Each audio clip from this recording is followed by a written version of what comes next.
المشعوذه ما عندها حتى تدخل في هذا الشيء. دابا النساء ولاو تيلتجؤوا للمشعوذين للكشف عن الحمل في بلاصه ما يلتجؤوا للاطباء، وهذا الشيء خطير.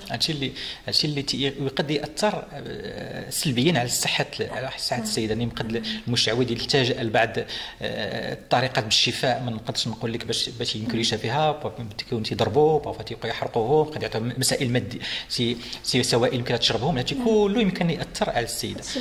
هادشي اللي نقولوا الراي العام، هاد الحباله راه ما كايناش. السيده عندها، وهذا الشيء معروف حتى من الناحيه العلميه، تكون ابيل غروسيس نيرفوز، لان السيده خصها واحد الجلسات مع طبيب اختصاصي نفساني ان شاء الله، وغادي ان شاء الله تخرج وغادي نصوروها لكم وتشوفوها ان شاء الله بانها عاديه ان شاء الله. شحال عندها في العمر ديالها؟